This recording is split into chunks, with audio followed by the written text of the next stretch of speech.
If your religion martyrs children, you may be in a cult. My name is Amber. I grew up in the Jehovah's Witness cult, and I'm on here sharing my experiences to help and encourage others.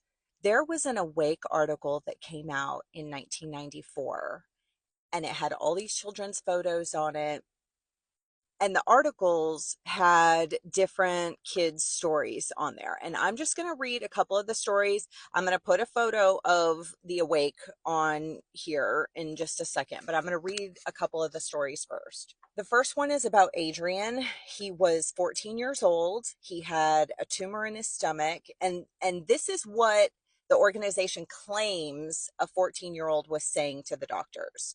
So he said to his doctors, look, it wouldn't matter whether my parents were Jehovah's Witnesses or not. I still wouldn't take blood. The doctor said, do you realize that you could die if you don't take a blood transfusion? Yes. Are you willing to do that if that's what it takes? His mother also asked, why are you taking such a stand? Adrian replied, Mom, it's not a good trade to disobey God and extend my life for a few years now, and then because of my disobedience to God, lose out on a resurrection and living forever in his paradise earth. That's just not smart. This is Lene. Lene is 12 years old and she needed a blood transfusion for kidney issues.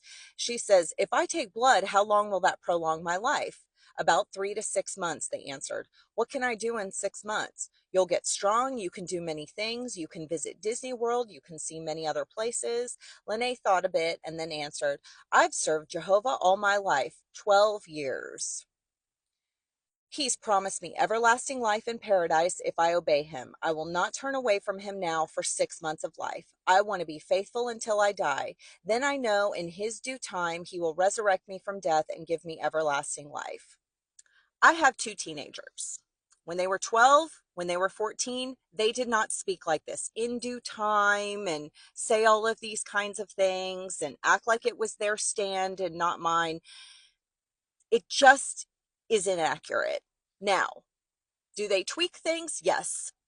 They they tweak stuff all of the time. These kids were martyred. And spoiler alert, they died. So at the end of these articles, it showed that they died. I'm going to show the photo right here. All of these children in this photo, not just the ones in the front, all of them died for refusing blood transfusions. And this was celebrated.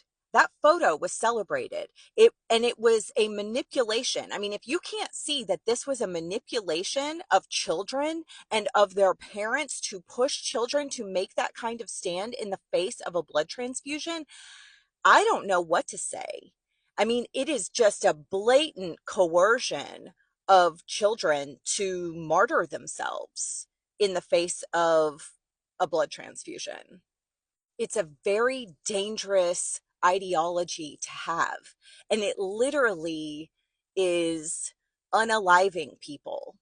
And a lot of kids have ended up passing away due to this. So I'm just trying to bring awareness to these types of things. This is what makes it a cult. This is what makes it dangerous. These kids are giving up their life because these men in New York misconstrued Bible verses. And that's it. And now look at them.